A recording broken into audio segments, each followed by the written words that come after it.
All right, everyone, welcome back to the channel. Thanks for joining us. Today we're going to be going over our latest trip to Universal Studios and Super Nintendo World. So the first thing we did here is we ran into this shop. It was still before the early entry, still before 7 o'clock. So we ran into the shop so producer Rich and Jared can get the watches so they can play the games. Myself and Ben, my son here in the middle, we already had ours.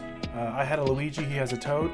But Jared and producer Rich didn't have one, so I think Jared picked up a Mario, and producer Rich I think picked up a Yoshi. So for any of you that don't know, those bands are what you use to kind of collect coins and be ranked throughout the day on how well you did by either hitting the question blocks or even playing some of the games to collect keys, which will get you into a special area, which you'll see later on here in the video. This is actually footage from later on in the day when it was a little too busy, which is why it's so packed. But we didn't want to take that footage first thing in the morning because we really wanted to get on the Mario Kart ride rather quickly. So that's why it looks as crowded as it does here. So like I said, the first thing we did here is we went on the Mario Kart ride, and the line, I think, said it was like 20 minutes or so.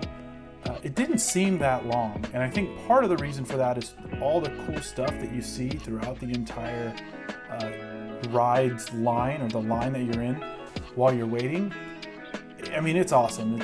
There's just little hidden things everywhere, and it kind of makes the line worth the wait. Now, when I say worth the wait, we only had to wait, like I said, 20 minutes. As soon as the park opened for the general population, the people that didn't pay for the early entry, when it opened at 8, by 8:30, this ride was already at 3 hours. So it's not worth a 3-hour wait, but it's definitely, you know, an hour probably would fly by pretty quickly. So like I said, a lot of cool stuff in the line here. You see this little diorama, which is really cool. And you'll see here in a bit, they show you all the bad guys because you're supposed to be in Bowser's Castle, so you'll see all the things that he's making in there to kind of attack Mario and Luigi and capture Peaches.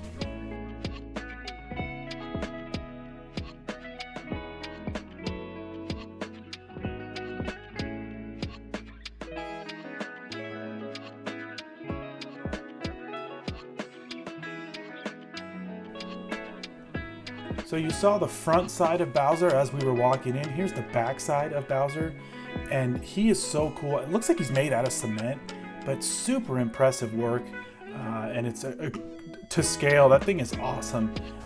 Probably one of the cooler things I've seen at a theme park, and we go to Disneyland rather often, but man, when you're in this Super Nintendo world and on this ride, I don't think much competes with it.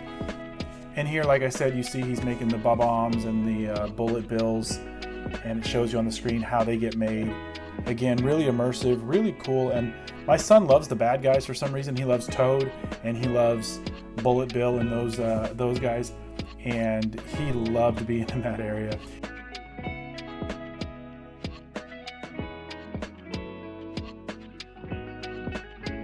Here you'll see all the uniforms for the racers, which is really cool. Now this is like a staging room.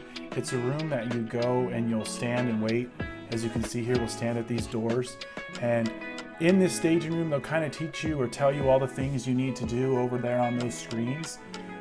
Like how to put the mask on and how to, I guess, throw your weapons or whatever at the bad guys as you're racing.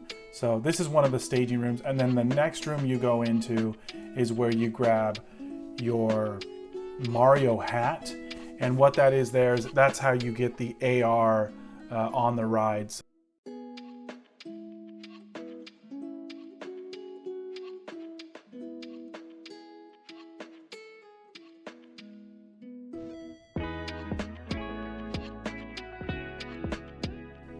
And this is the room where we're at. We're about to jump on the ride. I know I was super excited. This is only the second time I've actually been on the ride. And like I said, with Jared and producer Rich not being on it before, it was cool just knowing what they were in for. Now, if you don't want to see what the ride looks like, I did leave the footage in here. Producer Rich was just filming the whole time. Now, you won't really see it in the AR mode because he's not filming through the glasses he's wearing, but you'll see the gist of it. The one thing I would say about the ride, and this isn't to knock it, but the sense of speed is not there. I mean, it's, you know, kind of calm. I mean, the carts will spin and stuff when you hit a banana or you get shot by something, but the sense of speed is really not there. So if that's what you're looking for, you're not going to get that. But again, just being in the Mario world is really, really cool.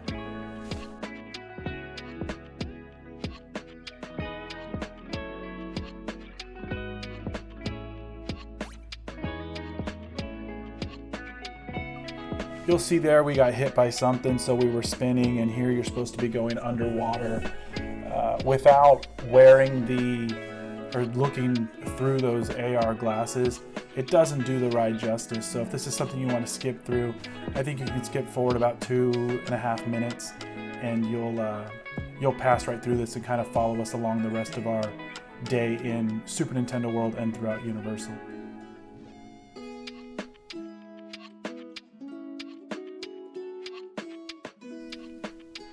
Also, given that this ride is one of those newer ones, similar to something you'd see at Disneyland, it did stop on us 2 or 3 times while we were going through the track.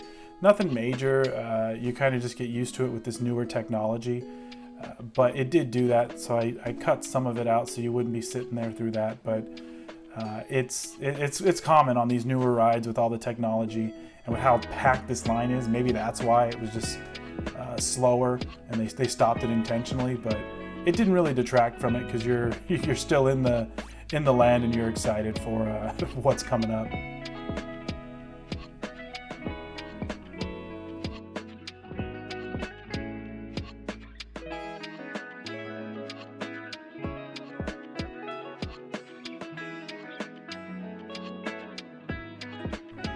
I think one of the cooler things too is you saw we just went through, it looks like Boo's Castle, and now you're out here by a volcano. Earlier you went underwater. They try and put you in a bunch of different things you'd see in the Mario Kart game. For those of you that have played it, I'm sure a ton of you have. You know what I'm talking about, where you're kind of on grass or on the beach, and then you're underwater. And here you can see you know, here's this little volcano land. Now, the first time my son and I were on this ride, we actually lost the race. I didn't know you could lose the race. Bowser won, which I think is pretty cool there as well, where it is a race because you can win or lose. And this time, we had a little bit better luck.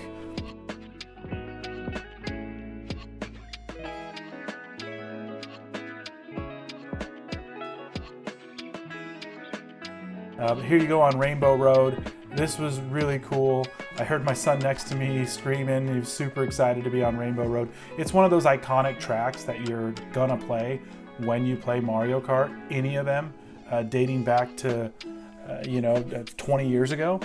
So to be in that little area and it gives you a little bit of a speed boost there too. It was just really, really cool. And here you'll see Team Mario wins. So again, I've only been on it twice. The first time we lost, this time we won.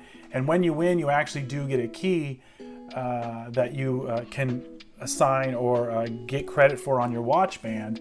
And what that does is once you collect 3 keys, you get to go in this cool little Bowser Jr. location, which is just maybe better than the ride. It was a really cool thing to do, which you'll see here in a bit. And another cool thing is they have all these little hidden things in the park. You saw the Pikmin there, which was really cool. Here's one of those games that you actually can play to get the key. You see the key up there by the Koopa. And this one's pretty easy. You hit the POW and then you want to shoot the shell up to get that key. But once you collect 3, you get to go in that special door over there. And it is really, really cool once we get inside. So not knowing what was in here, I didn't know it was a Bowser Jr. thing, but I think I mentioned it in prior videos. Ben loves Bowser Jr., and so he was literally in awe. This was his favorite part of the entire park. So if you don't want it to be spoiled, skip forward.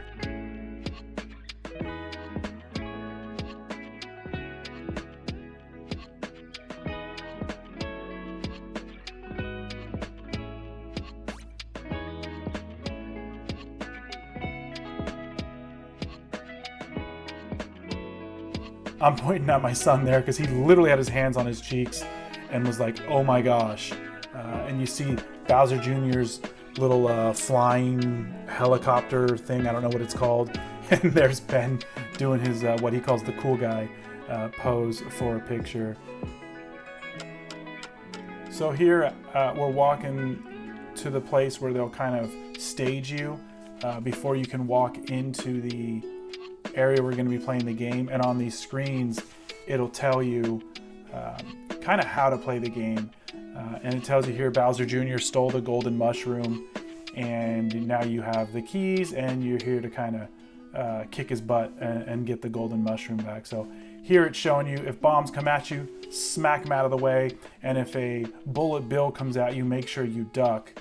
And if you don't, you get hit, you shrink, but you can jump and hit the block there, get a power up and grow, or get firepower. I think I got a star at one point. And here's the area where you walk in and stage yourself, and you actually are using your body. So you'll duck, jump, punch, and that's how you play the game. After that, we went to Toad's Cafe, had some lunch, and then we left the Nintendo area because it was a little too crowded, and we rode Jurassic Park, which we didn't film. We didn't film ourselves on Jurassic Park. Didn't want to mess up the camera or lose the phone. But as we're leaving and going through the Jurassic Park store, man, some of this stuff, not the biggest Jurassic Park fan in the world, but this stuff is so cool. Just harkening back to, you know, the mid 90s or early 90s when I watched this thing, and it's just so cool. From there, we shot on up the escalators from the lower lot and started checking out the Simpsons Land. So this is again later in the day. It's very packed at this point. It was a Sunday, I think we went, and you know, the Simpsons stuff, I remember when that was brand new at Universal. It's not so much anymore, but it's still one of the better rides, and it gets packed pretty quickly as well. I think that one was around 60 to 75 minutes or something like that.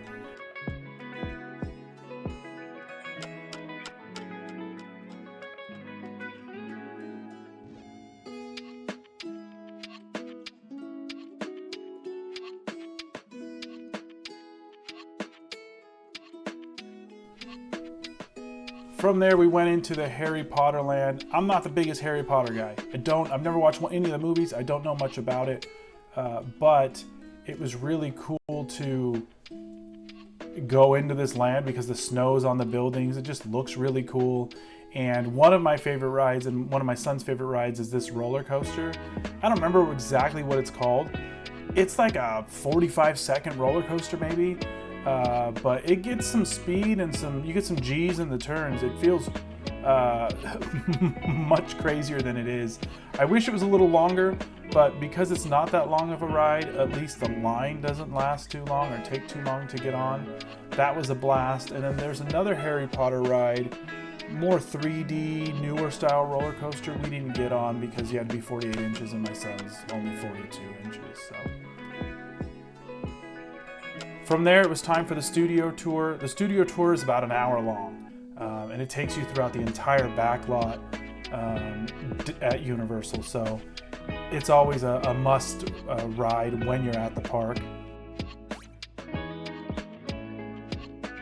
There is the Bates Motel. For any of you that don't know what that is, that's from Psycho, and it's creepy just to even be driving around it.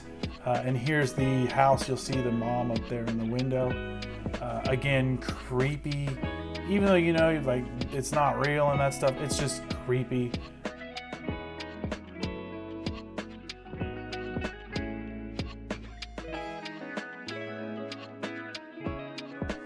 And right behind it is this, looks like end of world times here. And I think it's from War of the Worlds with Tom Cruise. If I'm wrong, let me know in the comments. But this is crazy how realistic this looks. And as creepy as the Bates Motel is, like seeing a giant plane just shredded, is just as creepy, just in a different way, and sad. But the scale of this is crazy when you're driving past it. And, you know, really cool to see that they actually use stuff like this, not just CGI, to make movies.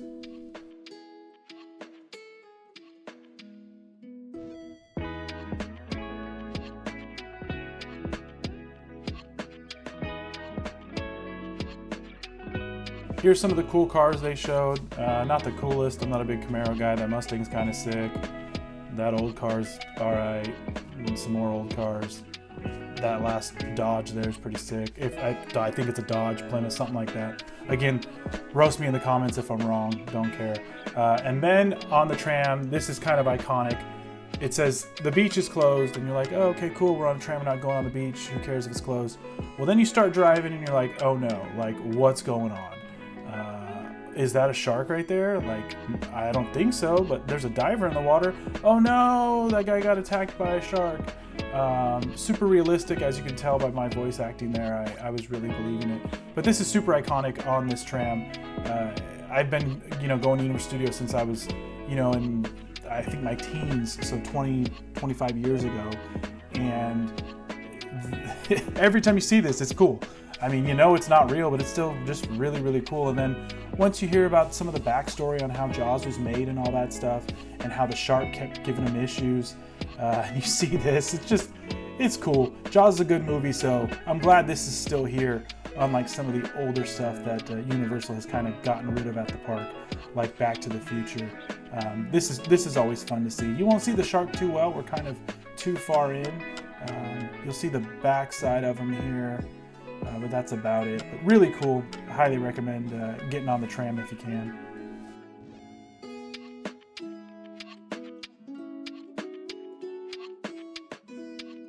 And then out of nowhere, it started raining like really, really bad. And, you know, it was crazy because we're like, oh no, like it's been nice all day. Why did it start to rain? And then we told like the guy, like, hey dude, like drive, like we hear something coming. And before you know it, there's a flash flood that's about to hit us and is like super scary. We don't see a lot of this stuff in California. And when this water was coming, I was like, oh no. And yeah, it was all fake. Again, my voice acting super hot fire. So if you thought that was good voice acting or bad, leave a comment below and let us know what you thought. This isn't what I do for a living, so.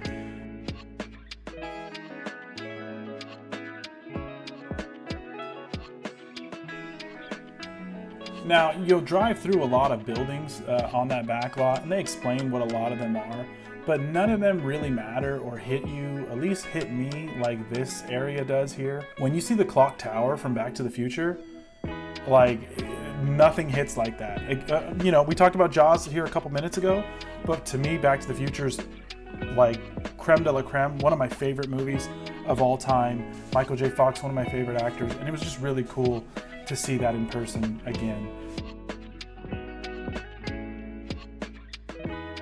And then there were some cones blocking some stuff off. They said there's some really famous YouTubers over there called Once Upon a Time in Gaming that were doing some stuff, and so they couldn't drive over there.